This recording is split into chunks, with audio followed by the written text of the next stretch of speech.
नमस्ते मित्रों, कैसे हैं आप सभी। आपका मेरे चैनल साहित्य का सफर में हार्दिक स्वागत है। आशा करती हूँ कि आप सभी स्वस्थ और प्रसन्न होंगे। कुछ दिनों से मेरी वीडियो आप लोगों के पास नहीं पहुंच पा रही है, जिसका प्रमुख कारण है कि दीपावली के उपलक्ष्य की वजह से मेरी तबीयत थोड़ी सी खराब हो गई थी, इसलिए मैं यहाँ पर वीडियो अपलोड नहीं कर पाई हूँ। अर्थात आज से आपकी क्लासेस प्रतिदिन जो सुचारू रूप से चल रही थी वैसे ही चलेंगी। तो सभी मित्रों से मैं एक बार फिर से कहना चाहूंगी कि जिसने भी मेरे चैनल को सब्सक्राइब नहीं किया है वह मेरे चैनल को सब्सक्राइब करें और आप ज़्यादा से ज़्यादा मेरे चैनल को देखें। इससे आप लोगों को बहुत ही लाभ होने वाला है, क्योंकि यहाँ पर हिंदी से संबंधित प्रतिदिन कक्षाएं लगवाई जाती हैं। और आज हम कुछ इतना खास टॉपिक पढ़ने जा रहे हैं कि जो जहाँ से प्रश्न आपका बनता ही है, अर्थात हिंदी के जो प्रथम कवि किसने किसको माना है, आज हम इसको पढ़ने वाले हैं। तो देखेंगे थोड़ा सा टॉपिक की ओर, और इसके बाद वार्तालाप तो आगे भी होती रहेगी। पढ़ाई के कुछ जरिए मैं आपको बताऊंगी किस प्रकार से पढ़ाई करेंगे आप लोग, तो कैसे तैयारी करना चाहिए, ये सभी मैं आपको बताऊंगी। तो सबसे पहले देखते हैं हिंदी के किसने किसे प्रथम कवि माना है, अर्थात हिंदी के प्रथम कवि किसने किसको माना है। वीडियो जरा भी कोई स्किप मत कीजिएगा, क्योंकि कुछ ही पंक्तियों के माध्यम से आप लोगों को संपूर्ण जानकारी मिलने वाली है, और इतने बेहतरीन तरीके से YouTube पर आपको किसी ने नहीं समझाया होगा। एक ही क्लास में आपके सारे प्रश्न सॉल्व होने वाले हैं। तो देखिएगा, सबसे पहले हिंदी का प्रथम कवि किसने किसको माना है। यहाँ पर मैंने कवियों के थोड़े से नाम लिख रखे हैं, क्योंकि इनके आगे किसने किसको माना है मैं आपको बताती जाऊंगी, और उसको सहूलियत से याद करने के लिए ट्रिक का भी यदि आप सहारा लेना चाहें तो वह भी मैं आपको बता दूंगी। देखिएगा, राहुल सांस्कृत्यायन, सबसे पहले राहुल सांस्कृत्यायन ने किसको माना है, सरहपा। राहुल सांस्कृत्यायन जी ने हिंदी का प्रथम कवि सरहपा को माना है। इनके लिए ट्रिक जो है तो आप लोग ऐसे भी याद कर सकते हैं, जैसे कि राहु सर पे चढ़ा, राहु सर पे चढ़ा, तो हो जाएगा राहुल सांस्कृत्यायन ने किसे माना है, सरहपा को, अर्थात राहु सर पे चढ़ा। इसकी ट्रिक आपको बहुत आसानी से याद हो जाएगी। अगला हम देखेंगे शिव सिंह सेंगर। शिव सिंह सेंगर ने किसको हिंदी का प्रथम कवि माना है, तो इन्होंने माना है पुष्पदंत को। किसको, पुष्पदंत।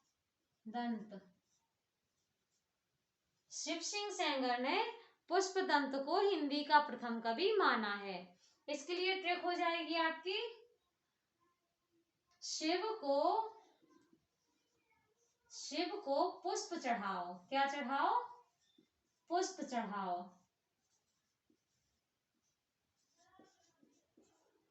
ट्रिक जो है वह मैंने बहुत ही सोच समझ के छोटी छोटी सी बनाने का प्रयास किया है, इसलिए आप लोगों को बहुत अच्छी लगेंगी यह ट्रिक्स, और आप इनके माध्यम से हिंदी के पहले कवियों को एक ही बार में पढ़ने से याद कर लेंगे। आगे देखेंगे गणपति चंद्र गुप्त। गणपति चंद्र गुप्त ने माना है शालिभद्र सूरी को। किसको, शालिभद्र सूरी। गणपति चंद्र गुप्त जी ने माना है हिंदी का प्रथम कवि शालिभद्र सूरी को। इनके लिए मैंने ट्रिक बनाई थी गढ़शाली, बिल्कुल छोटी सी ट्रिक है, आप लोगों को बहुत आसानी से याद हो जाएगी। गढ़ से गणपति चंद्र गुप्त, शाली से शालिभद्र सूरी, आप लोगों को बहुत अच्छे से याद होते जाएंगे, इसलिए मैंने बहुत ही छोटी छोटी ट्रिक्स बनाने का प्रयास किया है। यदि आपको वीडियो अच्छी लगती है तो आप मुझे कमेंट बॉक्स में कमेंट करके जरूर बताइएगा। आगे देखते हैं मिश्र बंधु। मिश्र बंधुओं ने माना है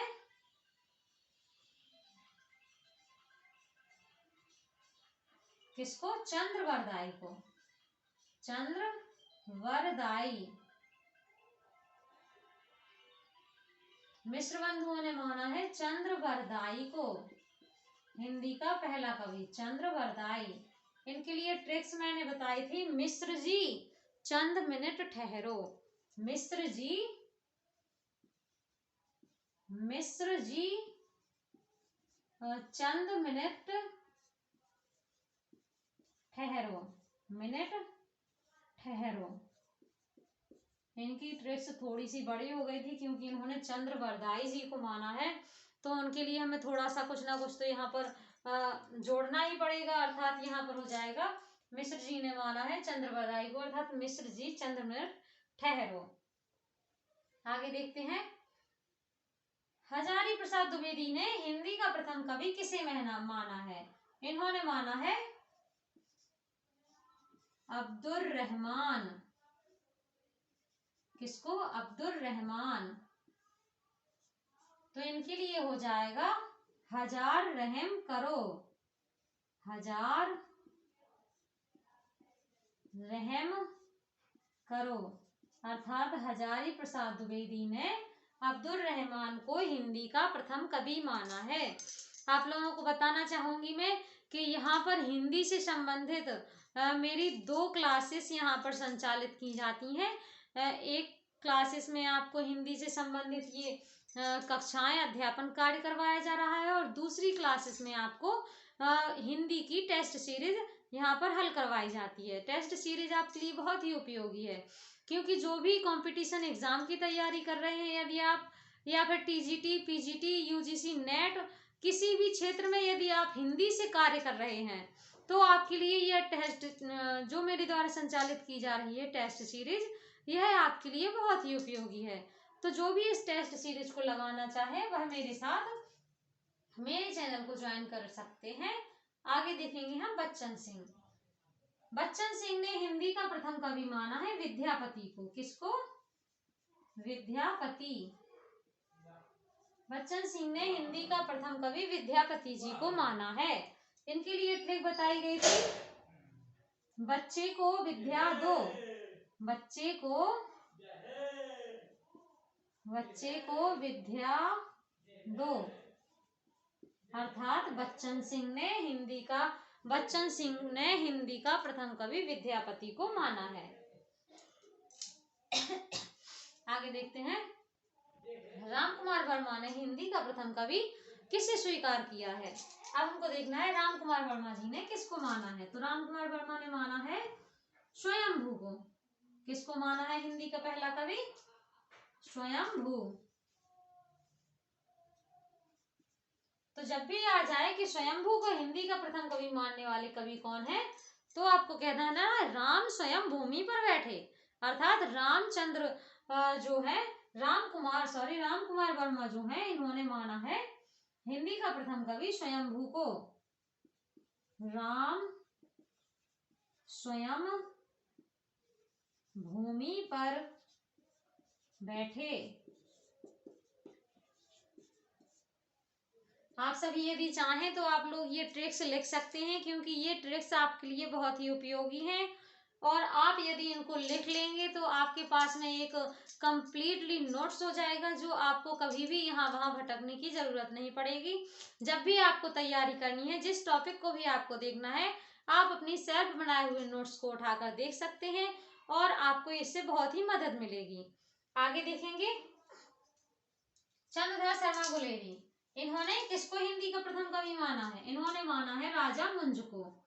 किसको? राजा मुंज को।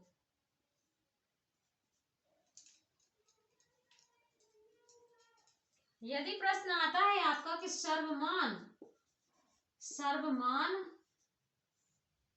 मत के द्वारा किसे माना गया है, मत के द्वारा किसे हिंदी का पहला कवि स्वीकार किया गया है, तो आपको लिख देना है सरहपा। कौन है वह? सरहपा। अर्थात सर्वमान मत के द्वारा जो है वो सरहपा जी को हिंदी का प्रथम कवि स्वीकार किया गया है। तो यह ट्रिक्स आपके लिए बहुत ही उपयोगी है और आशा करती हूँ कि आपको यह आज की वीडियो क्लासेस बहुत ही लाभकारी हुई होगी। और इसके साथ में आपको आज की क्लास में कुछ थोड़ा सा अपना टाइम टेबल बताना चाहूँगी जो कि मैंने यहाँ पर लिख रखा है। तो मैं आपको थोड़ा सा टाइम टेबल के बारे में समझा देती हूँ। मेरी क्लासेस जो हैं प्रतिदिन 2 वीडियो के माध्यम से संचालित की जाती हैं। सबसे पहले देखिए, मेरे साहित्य का मेरे चैनल का नाम है, वह है साहित्य का सफर बाय प्रीति। आप यदि यूट्यूब पर सर्च करेंगे तो आप डाल सकते हैं साहित्य का सफर बाय प्रीति, इससे मेरा चैनल ओपन हो जाएगा। इसमें समय सारणी क्या रहेगी, आपको 2 वीडियो यहाँ पर मिलेंगे। पहला वीडियो होगा आपका बेसिक हिंदी से लेकर साहित्य तक की संपूर्ण जानकारी, जो कि मैं शाम 4 बजे अपलोड करती हूँ यहाँ पर। उसमें ये जो भी अध्यापन कार्य करवाया जा रहा है, जो मैं अभी कर रही हूँ, वह शाम को 4 बजे करवाती हूँ। इसके बाद दूसरी टेस्ट सीरीज है। दूसरी वीडियो आपको सप्ताह में 3 दिन ही मिलेगी, क्योंकि टेस्ट सीरीज जो है वह मैं प्रतिदिन हल नहीं कर पाती हूँ। ये टेस्ट सीरीज मैं सप्ताह में 3 दिन हल करवा रही हूँ। यहाँ पर आपको सोमवार, मंगलवार को छोड़कर फिर से बुधवार और शुक्रवार, इन 3 दिनों ही आपको यह टेस्ट सीरीज अवेलेबल मिल जाएंगी यहाँ पर। इसलिए जो भी मित्रगण मेरे यहाँ पर टेस्ट सीरीज लगाना चाहते हैं, तो इसमें सप्ताह में 3 दिन आपको टेस्ट सीरीज लगवाई जाएंगी। और ये जो पहला वीडियो है, यह प्रतिदिन आपको यहाँ पर मिलेगा, क्योंकि अध्यापन कार्य जो है वह शाम को 4 बजे मैं प्रतिदिन कोई ना कोई टॉपिक आपको जरूर यहाँ पर पढ़ाती हूँ। इसलिए ये वीडियो आपको दिन के सप्ताह के 7 दिन मिलेंगे। अर्थात आप चाहें तो आप कंप्लीटली नोट्स अपने बना सकते हैं, क्योंकि नेट की तैयारी जिनको भी करना है मेरे साथ में, तो वह अभी से अपनी तैयारी के लिए लग जाएं। आप लोगों ने ये लिखी नहीं होगी ट्रिक्स, इसलिए आप लोग ये थोड़ी सी ट्रिक्स लिख लें, क्योंकि यह आपके लिए बहुत ही उपयोगी है। इसलिए मैं आपके यहाँ पर थोड़ा सा कैमरा करती हूँ, ताकि आप लोग कंप्लीटली यहाँ पर लिख पाएँ। तो मित्रों, आज के लिए इतना ही। मिलते हैं अगली क्लास में। आज के लिए जय हिंद, जय भारत, धन्यवाद।